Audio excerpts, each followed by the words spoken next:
ज्या पक्षासोबत किंवा उमेदवारासोबत काम करीत असताना अंधारातून विरोधकांना मदत करणाऱ्या कार्यकर्त्यांची मोठी संख्या आता निर्माण झालेली आहे। हे कार्यकर्ते छुप्या पद्धतीने एका उमेदवाराचा प्रचार करतात आणि दुसऱ्या उमेदवाराला मदत करतात। अशा पद्धतीची ही योजना सध्या कार्यकर्ते राबवत असल्यामुळे उमेदवारांची मात्र मोठ्या प्रमाणात डोकेदुखी झालेली आहे। आता नेमका ओरिजिनल कार्यकर्ता कोण आणि डुप्लिकेट कोण हे ओळखणे त्यांच्यासाठी खूप कठीण होत आहे। सर्वच पक्षाचे कार्यकर्ते ठिकठिकाणी आहेत, कुठे कमी कुठे जास्त हे प्रमाण त्याच्यात आहे, परंतु कार्यकर्ता हा कोणत्या गटाचा आहे या सर्वच पक्षामध्ये एकनिष्ठ कार्यकर्त्यांची वानवा झालेली आहे। अनेक कार्यकर्ते वेळेनुसार धोरण बदलत असल्याची स्थिती आहे। विरोधकांशी हात मिळवणी करण्याची कसब आता कार्यकर्त्यांना आलेली आहे। त्यामुळे अशा कार्यकर्त्यापासून बचाव कसा करायचा ही डोकेदुखी संभाव्य उमेदवारामध्ये आहे।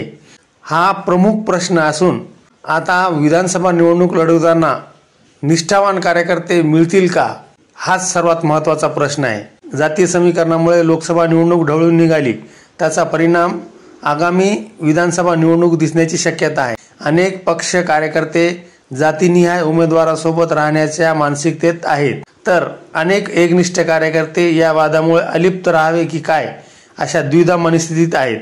पूर्वीचे असणारे नेते न्याय देत नाहीत किंवा नवीन नेतृत्व भविष्यात संधी देईल की नाही यामुळे कार्यकर्ते चलबिचल होत आहेत।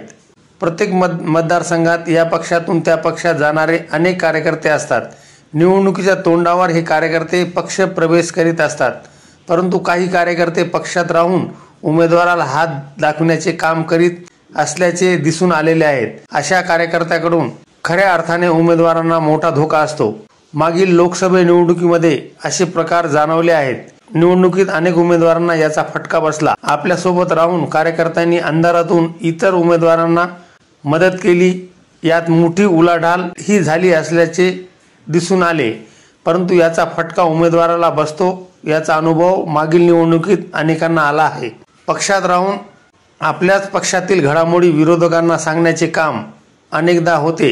हेच निवडणुकीतील खरे खबरे असतात। अशा खबऱ्यांना मोठी रसदही विरोधकांकडून पुरवली जाते। या खबऱ्यांना ओळखण्याची खरी कसरत आता वर राहणार आहे। पक्षनिष्ठा पाळावी की समाजाची बांधिलकी अशा द्विधा मनस्थितीत अनेक कार्यकर्ते आहेत। वर्षानुवर्षे पक्षात राहणाऱ्या कार्यकर्त्यांना आता नेमकी कोणती भूमिका घ्यावी याबाबत संभ्रमावस्था आहे। एकीकडे पक्षनिष्ठा तर दुसरीकडे समाजनिष्ठा, नेमके काय करावे हा प्रश्न आता प्रमुख कार्यकर्त्यांना पडलेला आहे। एकनिष्ठ असणारे कार्यकर्ते आरक्षणाच्या वातावरणामुळे चलबिचल झाले आहेत। अशा कार्यकर्त्यांना धीर देण्याचे काम संभाव्य उमेदवार करीत आहेत, परंतु समाज मात्र कार्यकर्त्यावर प्रचंड दबाव टाकून आपल्या समाजाच्या उमेदवाराकडे आपण राहावे यासाठी प्रयत्न करीत आहेत। यात मात्र संभाव्य उमेदवारांना कसरत करावी लागणार आहे।